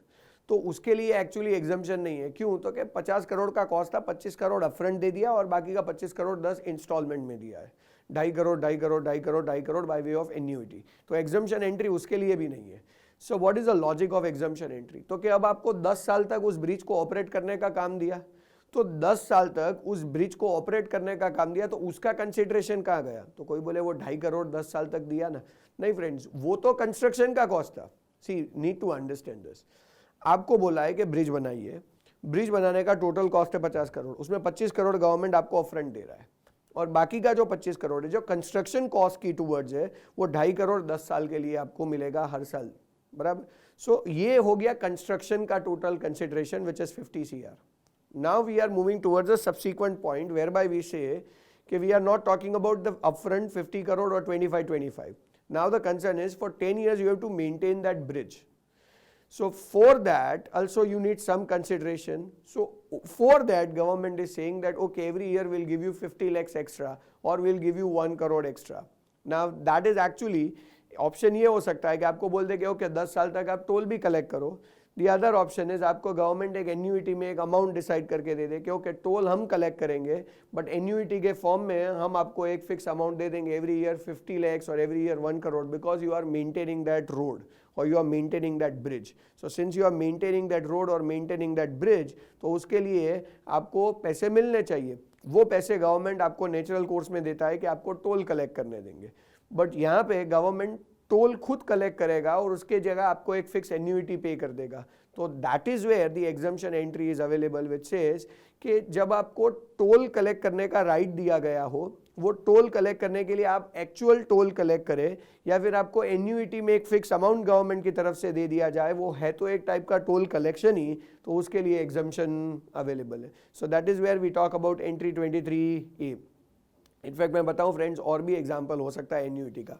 कभी कभी क्या होता है कि गवर्नमेंट ने आपको 10 साल तक टोल कलेक्ट करने का राइट दिया था, 3 साल या 4 साल या 5 साल बाद गवर्नमेंट आपको बोल रहा है कि now you don't collect the toll. So in that case obviously वो कंस्ट्रक्शन कंपनी पैसा कहाँ से लाएगा, तो उनको गवर्नमेंट एक फिक्स एन्यूटी अमाउंट बोल देता है कि ओके आप टोल मत कलेक्ट करना, let the general public get the access of that road free of cost and we will pay you toll on annuity basis. जैसे आई थिंक मुझे याद है गुजरात में ही आई थिंक 2-2.5 साल पहले ऐसा हुआ था कि गुजरात के जो भी गुजरात गवर्नमेंट मैनेज कर रहा हो ऐसे जितने भी टोल रोड्स थे वो सारे टोल रोड के ऊपर गवर्नमेंट ने स्ट्रेट अवे डिक्लेयर कर दिया कि आपको टोल चार्जेस पे करने की ज़रूरत नहीं है, for you all the tolls are exempt. So आपको कोई टोल चार्जेस नहीं भरना है। तो कोई बोले देन कंस्ट्रक्शन कंपनी का कॉस्ट कहाँ से आएगा, तो annuity will be paid by government, तो that is eligible for exemption के जो टोल एक्सेस के जो चार्जेस है वो एग्जम्प्ट है, चाहे वो हर बार टोल के फॉर्म में पे किया जाए कि गवर्नमेंट की तरफ से वो एन्यूटी के फॉर्म में रिसीव हो। For both of them this entry 23 and 23A provides exemption. So I think everyone is clear with this point. Moving ahead with this, there is an entry which is with regard to leasing of vehicles. जो 22 number का entry है उसमें जो A और B number का point है वो तो पहले से है, बट जो C नंबर का पॉइंट है उसे लेटर स्टेज पे इंट्रोड्यूस किया हुआ है एंड ये पॉइंट एक्चुअली एजुकेशन सेक्टर से भी मर्ज हो रहा है friends. I will tell you this, आपको याद हो तो हमने ऐसा कुछ पढ़ा हुआ है कि services provided by an educational institute is exempt and services provided to an educational institute में कुछ सर्विसेज एग्जम्प्ट है, जिसमें पहला पॉइंट था transportation service. So transportation service अगर कोई एजुकेशनल इंस्टीट्यूट को देता है with regard to transportation of his student, faculty and staff, तो that is eligible for exemption under entry number 66। So entry number 66 में बहुत क्लियरली बोला था कि जब कोई स्कूल वाले, टू बी वेरी प्रिसाइजली ये एग्जाम्पशन स्कूल्स के लिए था, तो स्कूल्स वाले जब अपने बच्चों को पिकअप एंड ड्रॉप इन की फैसिलिटी देते हैं तो जब स्कूल बच्चों को वो फैसिलिटी देता है दैट इज एग्जम्प्ट। पॉइंट ये है कि जब ट्रांसपोर्ट कंपनी स्कूल को ये सर्विस देगा तो क्या वो एग्जम्प्ट होगा, तो उसके लिए एंट्री 66 में क्लियर पॉइंट था कि जब ट्रांसपोर्ट कंपनी स्कूल्स को ट्रांसपोर्टेशन की सर्विस देगा तो वो भी एग्जम्प्ट है, और स्कूल्स जब बच्चों को ट्रांसपोर्टेशन की सर्विसेज देगा तो वो भी एग्जम्प्ट है। Now the important point is, ऐसा भी तो हो सकता है कि कोई स्कूल है वो ट्रांसपोर्ट कंपनी की सर्विस लेने की जगह पे किसी लीजिंग कंपनी की सर्विस ले। माने ये है कि कोई कंपनी से, लीजिंग कंपनी से transport vehicle long term lease पे स्कूल ले ले और फिर वो व्हीकल को स्कूल खुद यूज करे for transportation. See I again point out this, मान लीजिए कि हमारी खुद की स्कूल है, we will talk about that. Navkar group की अपनी एक स्कूल है कॉल्ड नवकार पब्लिक स्कूल। जो नवकार पब्लिक स्कूल है वो अपने बच्चों को ट्रांसपोर्टेशन सर्विस दे रहा है। So Navkar public school is providing transportation services to student, faculty and staff, that is eligible for exemption under entry 66. Now the important aspect is, let us say वो transport service Navkar public school बच्चों को दे रहा है, but Navkar का थोड़ी transport का business है। So that is where they will take help of some transport company. So let us say there is ABC transport company. So ABC Transport Company will provide services to Navkar Public School, who in turn will provide services to students, faculty and staff. So जब ABC Transport Company Navkar public school को services देगा तो उसके लिए भी exemption available है, जो again entry 66 में ही है. Now my point is, let us से हम किसी ट्रांसपोर्ट कंपनी की सर्विस नहीं ले रहे हैं, रादर हम किसी लीजिंग कंपनी की सर्विस ले रहे हैं. So there is an XYZ leasing company जिसके पास ट्रांसपोर्ट व्हीकल्स है और वो नवकार पब्लिक स्कूल को व्हीकल्स लीज पे देता है और नवकार पब्लिक स्कूल उन व्हीकल्स को यूज करता है for transportation of students, faculty and staff. So entry 66 only transporter की सर्विसेज के लिए एग्जम्पशन देता है. एंट्री 66 लीजिंग सर्विसेज के लिए एग्जम्पशन नहीं देता है. उसी के लिए यहाँ पे एंट्री डिक्लेयर किया है कि अगर मान लीजिए कि कोई कंपनी है जो व्हीकल हायर कर रहा है, लीज पे ले रहा है. कौन सा व्हीकल? तो क्या motor vehicle which is use for transportation of students, faculty and staff.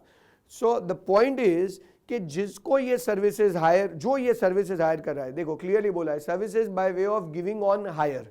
So on hire when you provide motor vehicle for transportation of students, faculty and staff.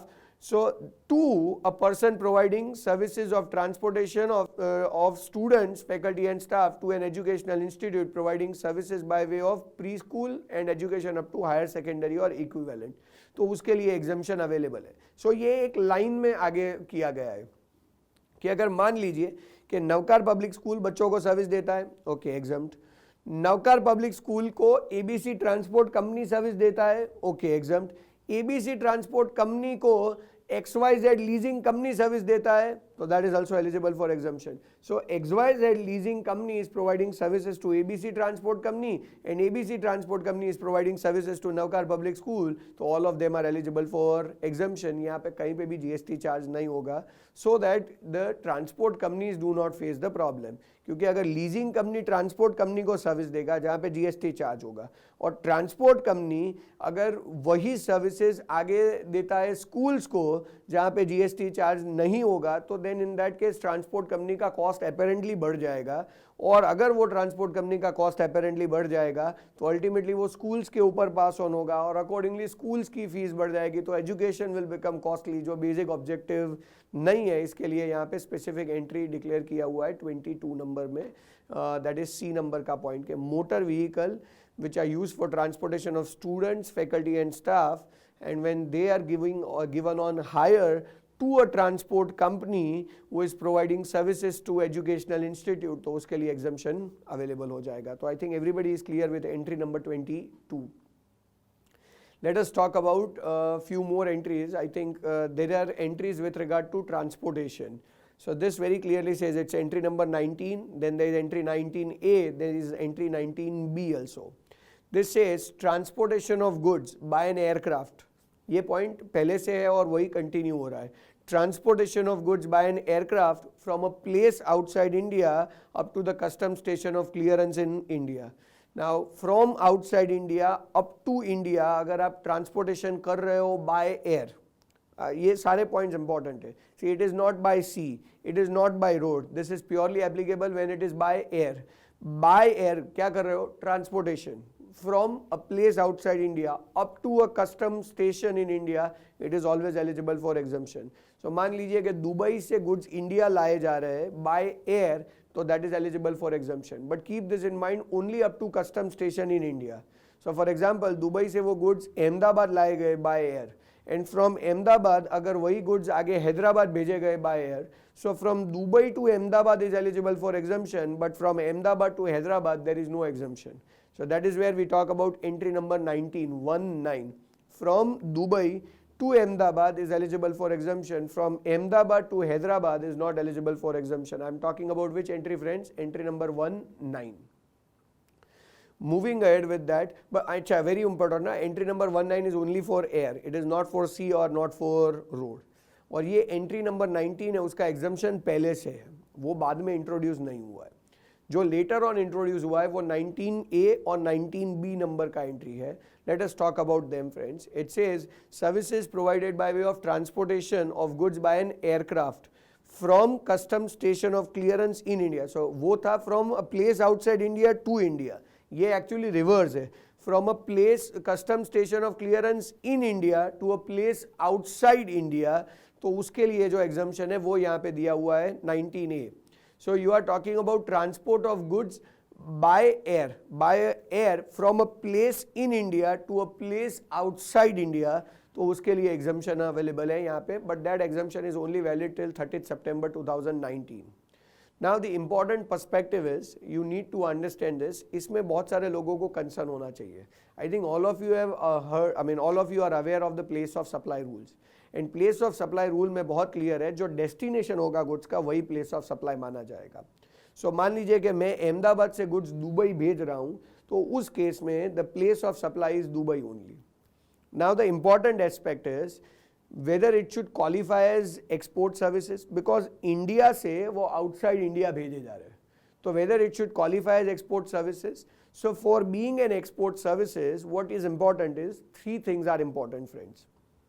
Number one, location of supplier should be India. यानी जो transport company है जो service दे रहा है उसका location India होना चाहिए. चलो मान लीजिए वो मैच हो रहा है. जो दूसरा पॉइंट है that is your place of supply should be outside India, चलो वो भी मैच हो रहा है. जो तीसरा पॉइंट है that is the location of the recipient should also be outside India. अगर मान लीजिए तीनों पॉइंट है तो वो एक्सपोर्ट में क्वालिफाई हो जाता है, और अगर वो एक्सपोर्ट में क्वालिफाई हो जाता है तो उस केस में तो टैक्स चार्ज ही नहीं होगा, वो otherwise also eligible for exemption है, because that is zero rated supply. Now let us take an example to understand it better. Let us say India में कोई ट्रांसपोर्ट कंपनी है called XYZ ट्रांसपोर्ट कंपनी. ये transport company को कोई foreign company hire कर रहा है. Foreign company is there in Dubai which is called let's say ABC incorporation. So ABC Incorporation, which is there in Dubai, is hiring an XYZ transport company in India for transportation of goods from India to Dubai by air. I think that's the best example of what is called as export services. Reason, the transporter is Indian, that is location of supplier is India. The place of supply is Dubai because the destination of goods is Dubai, and the location of the recipient is also Dubai. So considering that, it falls under the definition of export services. Assuming foreign exchange will be realized, it is not liable for GST, it will fall under the zero rated supply. Now let us modify the transaction a bit. Let us say कोई Indian company ही है called ABC India private limited. Indian company है ABC India private limited. वो XYZ transporter को higher कर रहा है. XYZ transporter को higher कर रहा है Indian company ABC India private limited कि आप मुझे गुड्स का ट्रांसपोर्टेशन करके दीजिए दुबई तक. तो उस केस में क्या होगा फ्रेंड्स, तो लोकेशन ऑफ सप्लायर यानी ट्रांसपोर्ट कंपनी वो इंडिया है.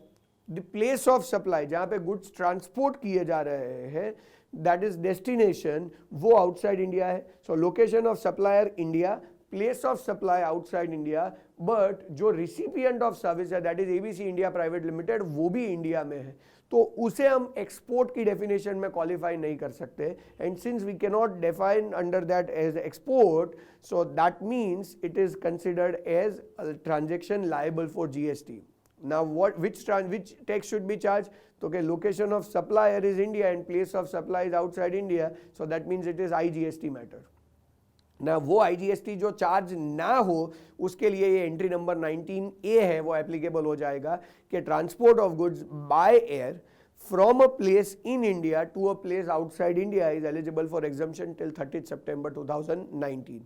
See, transport company Indian है and place of supply outside India है. अगर रेसिपिएंट भी आउटसाइड इंडिया होगा तो हम उसको एक्सपोर्ट में क्वालिफाई करके जीरो रेटेड से बाहर निकाल देंगे. बट अगर रेसिपिएंट ऑफ सर्विस इंडियन है तो उसे एक्सपोर्ट में क्वालिफाई नहीं किया जा सकता, तो एंट्री नंबर 19 है उसके लिए एग्जम्पशन प्रोवाइड कर रहा है. I think everybody understands entry number 19A also. Now same way let us talk about entry number 19B also. Same concept, but the only difference is here the goods are not getting transported by by air, it is getting transported by vessel. It says services by way of transportation of goods by a vessel from a custom station of clearance in India up to the place outside India. Again same logic कि अगर recipient of service भी outside India होगा तो वो export में qualify होकर matter ही खत्म हो जाएगा, जीरो रेटेड. बट अगर रेसिपिएंट इंडियन है तो वो एक्सपोर्ट में क्वालिफाई नहीं हो सकता, and because of that a particular type of exemption is provided under entry number 19B. So I think everybody understands this particular point कि अगर बाय एयर होगा तो एंट्री नंबर 19A से एग्जम्पशन मिलेगा, अगर बाय सी होगा, वेसल होगा, तो 19 नंबर बी से एग्जम्पशन मिलेगा. But that is only from India to outside India.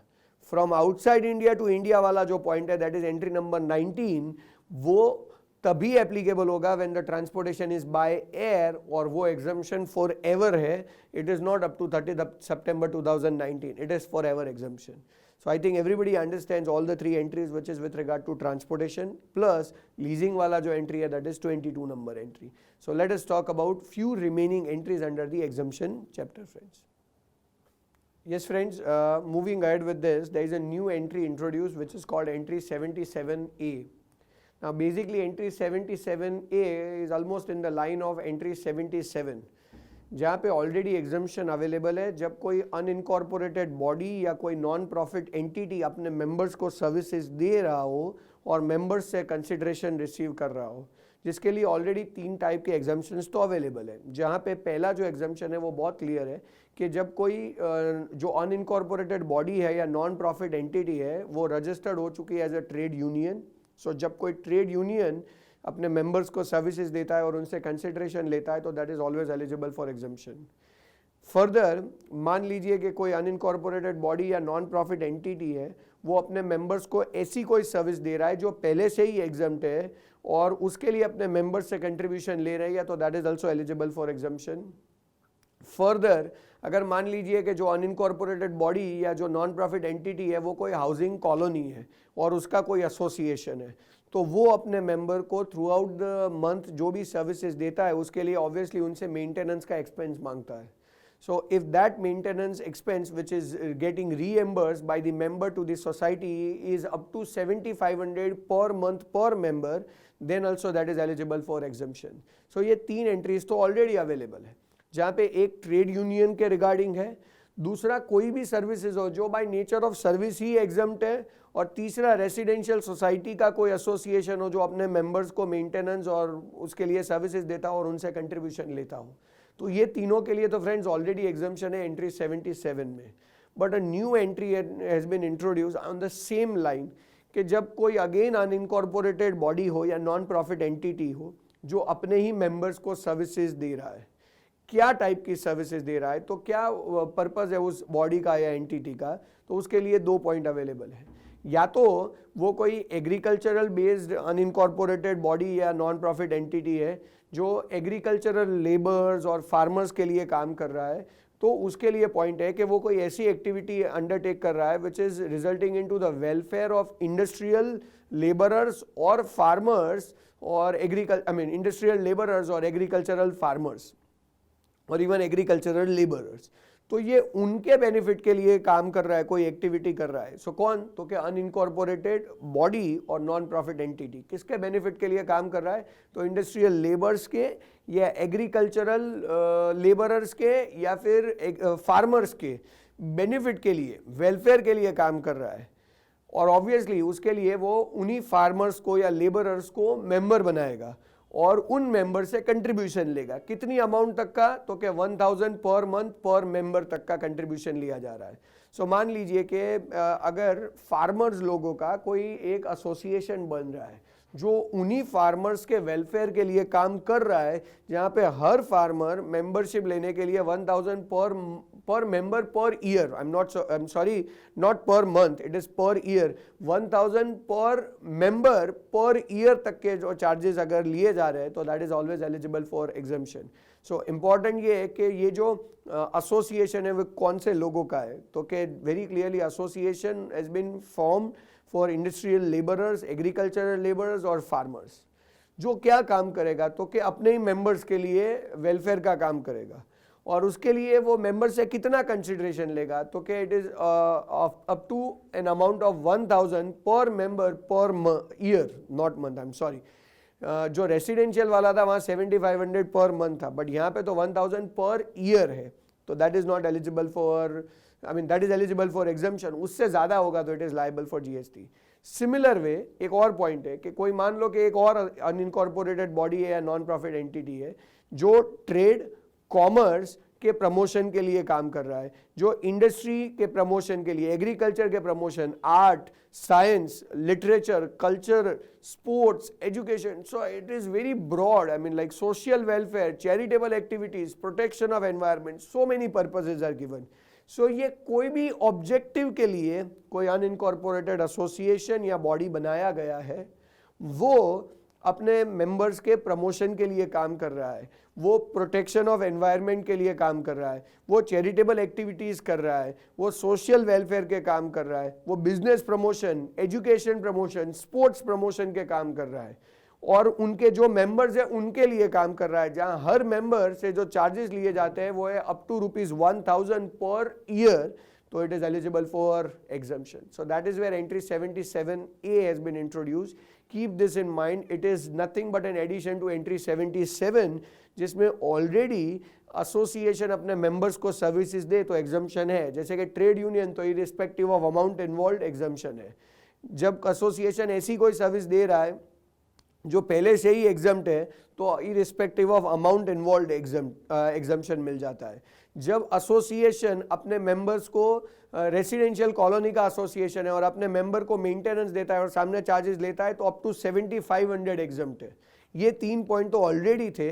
77A में 2 और पॉइंट इंट्रोड्यूस किए कि इंडस्ट्रियल लेबरर्स या एग्रीकल्चरल लेबर्स या फार्मर्स का एसोसिएशन होगा जो अपने ही मेंबर्स के वेलफेयर के लिए काम करेगा और consideration up to 1000 per member per year लेगा, तो दैट इज एग्जम्प्ट. एंड अगर कोई प्रमोशनल एसोसिएशन बना है जो अपने मेंबर्स के बेनिफिट के लिए काम कर रहा है तो उनसे भी पर मेंबर 1000 रुपीस का चार्ज लेगा पर ईयर, तो that is also eligible for exemption. So I think everyone is clear with entry 77 and 77A. Moving ahead with that, there is one more exemption which is with regard to entry 79A, which is purely in relation to archaeological sites. So basically आपको पता ही है ऊपर एक 79 number का entry था जहाँ पे जू या टाइगर रिजर्व या नेशनल पार्क या सेंचुरी या म्यूजियम ऐसी जगह पे जो एंट्रेंस फी था उसके लिए फुल एग्जम्पशन है कि म्यूजियम है, नेशनल पार्क है, वाइल्ड लाइफ सेंचुरी है, टाइगर रिजर्व है, जू है, ये ऐसे प्रीमाइसेस है जिसका अगर आपको एक्सेस दिया जाता है on payment of certain charges तो it is always eligible for exemption. यहाँ कहीं पे भी टैक्स भरने की जरूरत नहीं है. आई एम टॉकिंग अबाउट एंट्री 79. उसी लाइन में एडिशनल आया 79A जो आर्कियोलॉजिकल साइट्स एंड मॉन्यूमेंट्स के लिए है. So for example I think if you are in Ahmedabad we have I think what Sidi Saiyyed नी जाड़ी व्हाट वी से. सो वो एक ऐसा प्रीमाइसेस है जो आर्कियोलॉजिकल साइट में फॉल होता है.